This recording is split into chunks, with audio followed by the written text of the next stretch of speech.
Caribbean Newsline is brought to you by the Barbados Tourism Marketing Inc.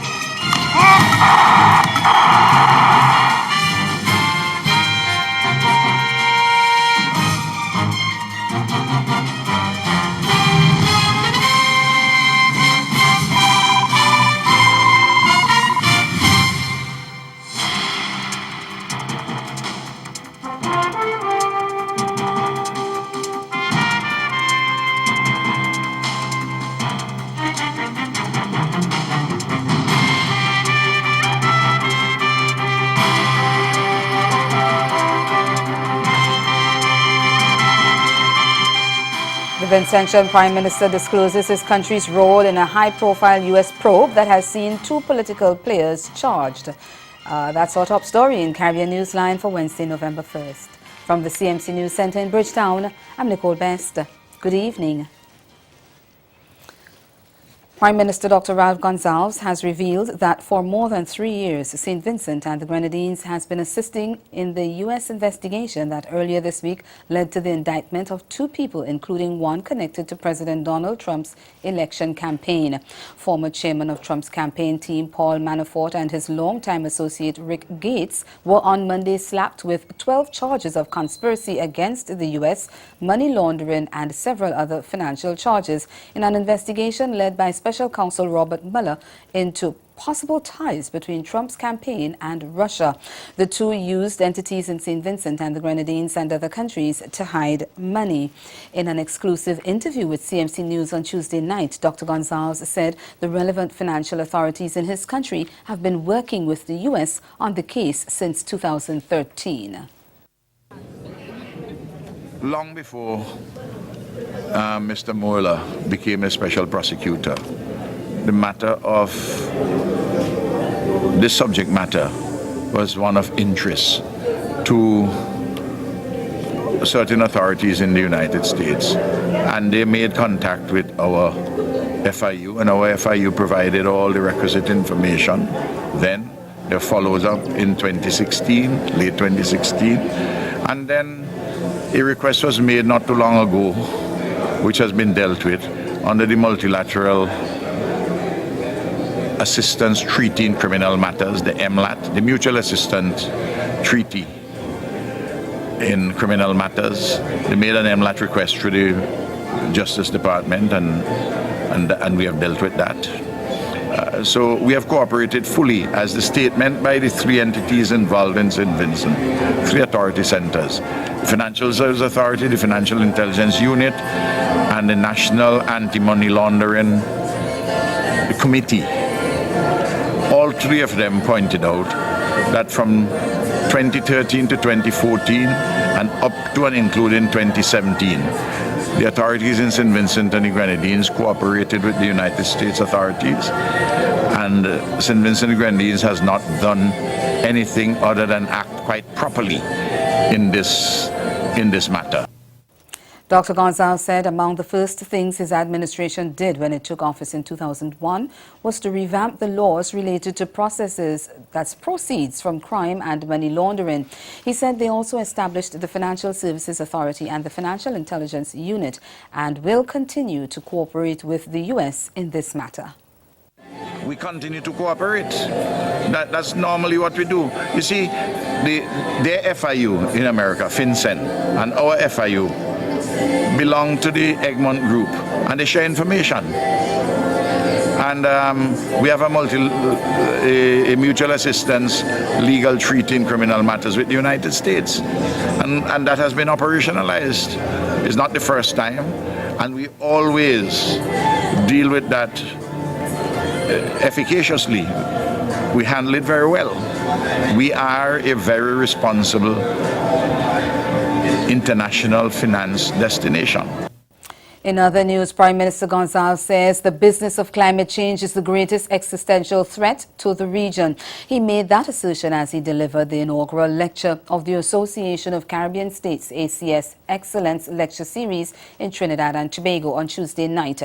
He said the ACS has a role to play in disaster response and mitigation, and he warned that climate change would continue to have a devastating impact on the Caribbean.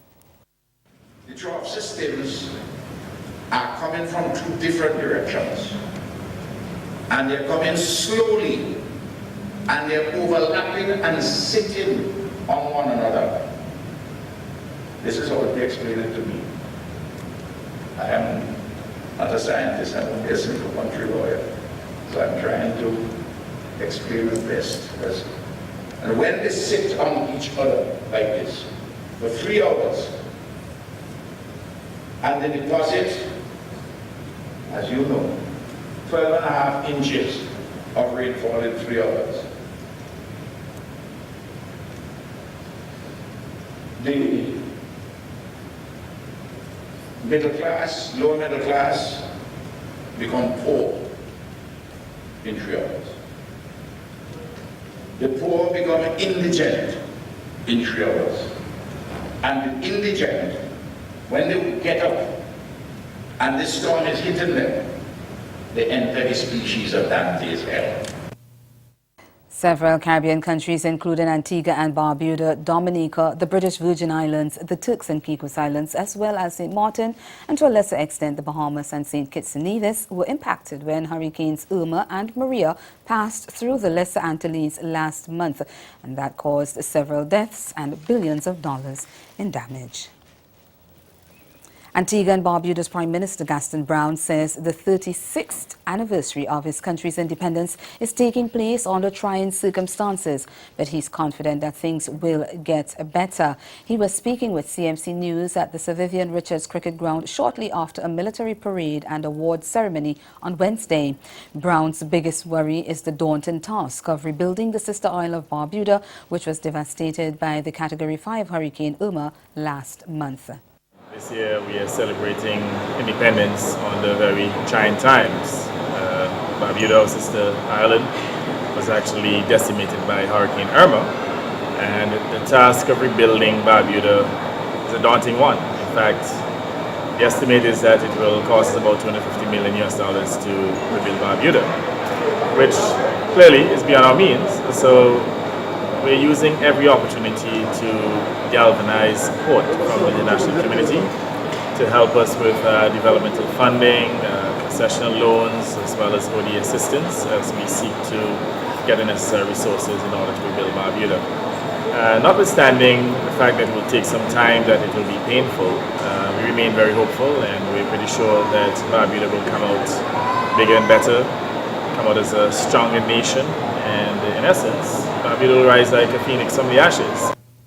The mandatory evacuation order that was imposed on residents of Barbuda in the immediate aftermath of the hurricane has been lifted, but there are reports that residents are slow in returning to assist with the cleanup efforts.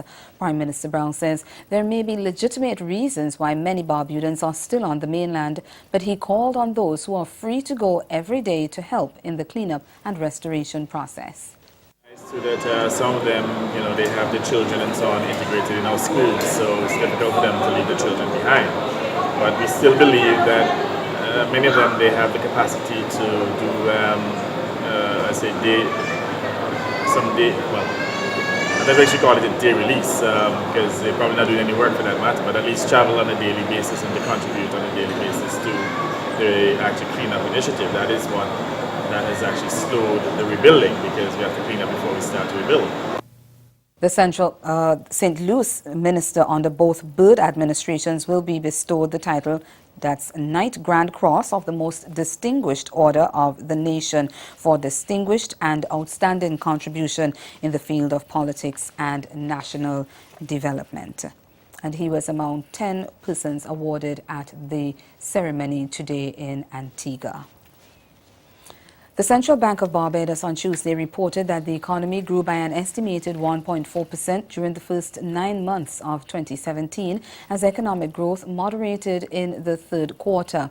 At a press conference called to review the country's performance for the first 9 months of the year, Acting Governor Cleviston Haynes said tourism output, which fueled the strongest growth performance over the first half of the year, fell during the third quarter. And he blamed that on a reduction in the average length of stay of visitors and hurricane-related disruptions to tourist arrivals last month. The central bank said the Frundell Stewart government made some progress in reducing the fiscal deficit as a result of increased revenue from fiscal measures implemented over the past 2 years and the stabilization of its expenditure. But despite the progress and modest growth, the governor says Barbados continues to face significant economic challenges. Despite moderate economic growth and policy-induced reduction in the fiscal imbalance, the Barbadian economy continues to face significant economic challenges. In particular, strengthening of the international reserves is needed to ensure that the reserve buffer remains adequate in order to protect the fixed exchange rate peg. Current forecasts are for a moderate recovery in reserves by the end of the current fiscal year, but the higher capital inflows, including those associated with public sector divestment, remain central to this outturn. The island's foreign reserves have plummeted even further below the 12 weeks benchmark to reach just 8.6 weeks of import at the end of September. The acting governor admitted that the bank is concerned. Meantime, the opposition Barbados Labour Party has likened Tuesday's economic review to a Halloween horror. In a strong response to the bank's report, the BLP leader Mia Mottley said it was astonishing that foreign reserves had declined by 40% since 2016, while government debt had risen yet again.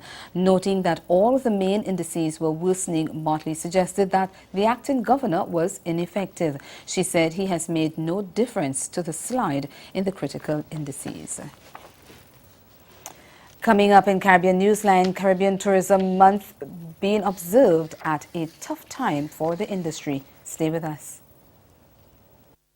Welcome to the gem of the Caribbean, Antigua and Barbuda. A warm welcome awaits you at our state-of-the-art VC Bird International Airport. I must say that Antigua is in wonderful shape. 5 minutes off the boat and we're already in paradise. Antigua was not that damaged by the storm as much as Barbuda was. The hotels are still open, the beaches are still clean, and the people are still friendly. With Antigua, it's the people that really await you. Hurricane Irma may have hit a little bit, but you can't even tell that it was ever here. The beach is wonderful. I'm having a great time. Everything is just as we remember. No storm damage. We're here and we're open. And we're better than ever.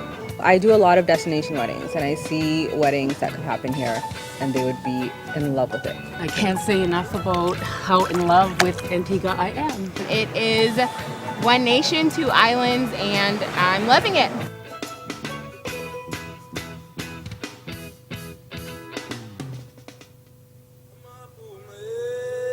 Do you want a real Barbadian experience with peace and tranquility?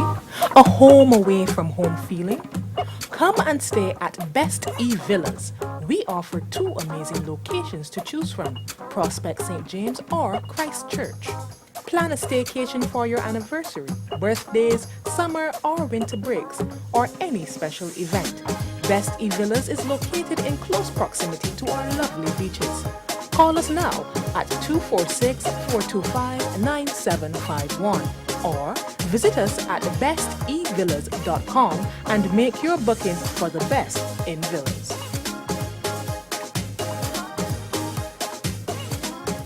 Barbados, it's gonna be lit. FAS 7-star Hennessy and Yellow present Hennessy Artistry, featuring international superstar Beres Hammond,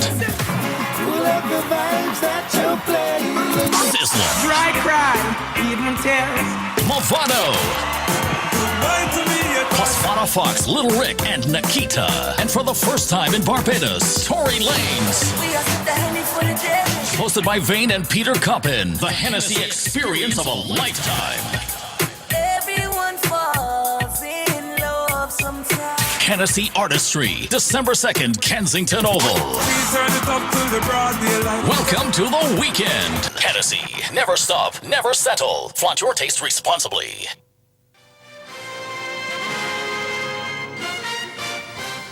The region is observing Caribbean Tourism Month amid the significant economic impact caused by the passage of Hurricanes Irma and Maria through the Lesser Antilles last month. And in his message to mark the occasion, Secretary General of the Caribbean Tourism Organization, Hugh Riley, says the current state of the sector could be described as a tale of two situations.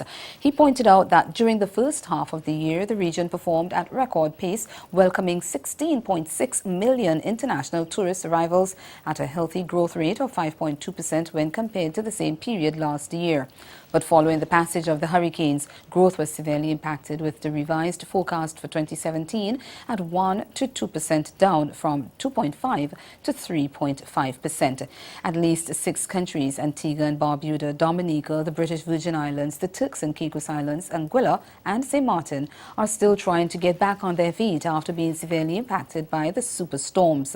Riley says the economic impact is significant.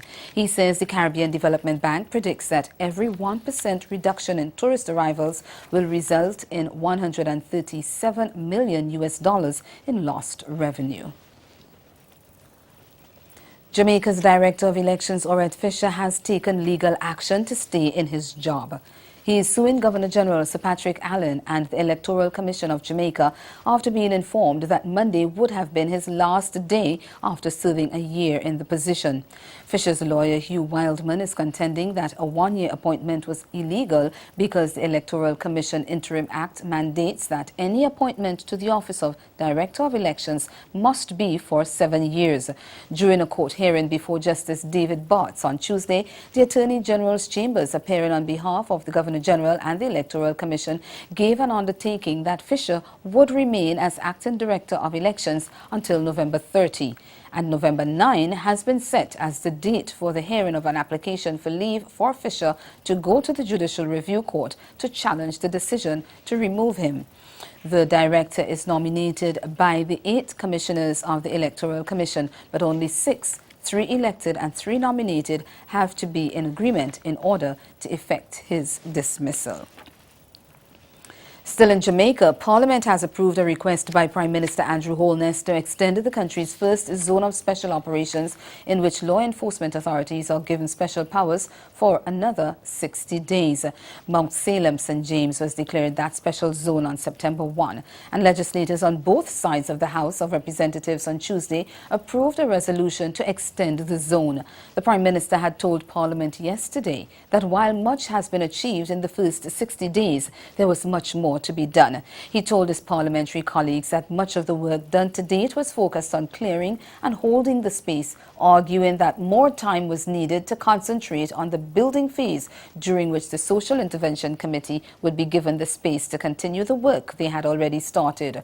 Holness reported that at the end of the first 2 months of operations, residents have showed a willingness to partner with the state to remove people involved in violence. And he said that support had been important in the recovery of firearms and identify legal immigrants, particularly from Haiti. Sugar may no longer be a major player in Barbados' economy, but tourism officials are not about to let locals and visitors forget the contribution the crop made to the island's economic development. And it is for this reason they will be hosting the sugar and rum season from January to April next year, to remind the public of what life was when sugar was king and rum was queen. Mary Claire Williams has more. It was a time of celebration of Barbados' history and culture on Monday night. The occasion, the launch of the 2018 sugar and rum season. Sugar was once the island's main income earner, but has since been replaced by tourism. Rum, however, continues to be a major export, and the Barbados Tourism Products Authority says the story of sugar and rum needs to be told. We insist that we must tell the story of Barbados to the world. It is a fascinating, rich and compelling story that we believe the world will be interested in hearing. And a large part of this story is the rich history of sugar and rum. As you know, for over 300 years in Barbados, sugar was king and rum was queen. And Barbados is known to be one of the richest countries, richest colonies in the Caribbean region, and the brightest jewel in the British crown due to the great wealth that was accumulated by the sugar and rum industry. And of course, this wealth was made possible through the hard work the blood, sweat, and tears, and on the backs of the enslaved people. And we owe it to them to tell this story. And Tourism Minister Richard Seeley says it is important that visitors learn and share the island's heritage. It is a fact that our visitors want to be immersed in our cultural experiences. And if you're going to come to Barbados and you want to be a part of our cultural experience, how better to do it indeed than to experience the story of sugar.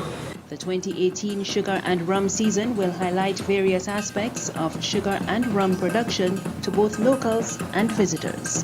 Marie-Claire Williams, CMC News, Bridgetown.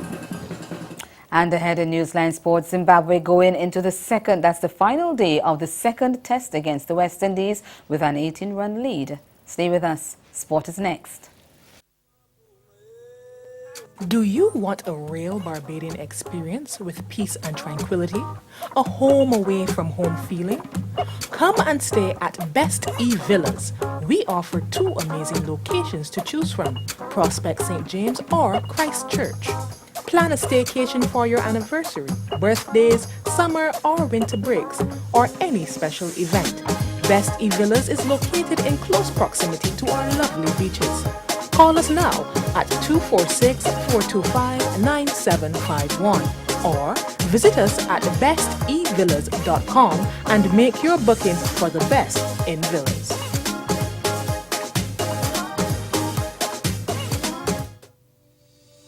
In a place where legends start, the beach is just the beginning. So live a little for the exhilaration and the color of every moment, where time is and life is a spirited event.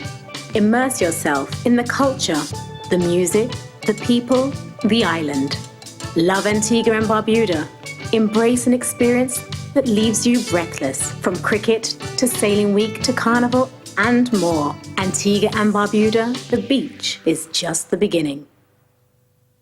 Barbados, it's gonna be lit. FAS 7-Star, Hennessy and Yellow present Hennessy Artistry, featuring international superstar Beres Hammond, Sizzler, Dry cry, even tears. Movado, Pasfana Fox, Little Rick, and Nikita. And for the first time in Barbados, Tory Lanez. Hosted by Vane and Peter Coppin, the Hennessy experience of a lifetime.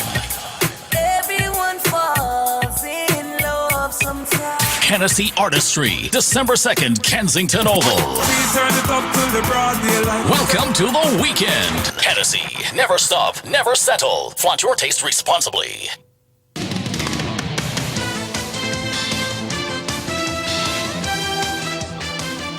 Minnows Zimbabwe seem to be setting up what might be an interesting final day of the second test against the West Indies on Thursday.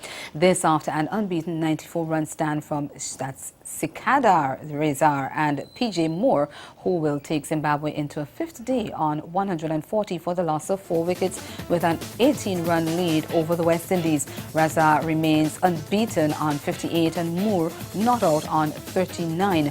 Earlier, Shane Dowett struck his maiden Test 100 with 103, while Captain Jason Holder compiled his second with 110 as West Indies, resuming from 374 for 7, were dismissed for 448 in their first innings. Together, they extended their overnight stand to 212, a new Windies record for the 8th wicket.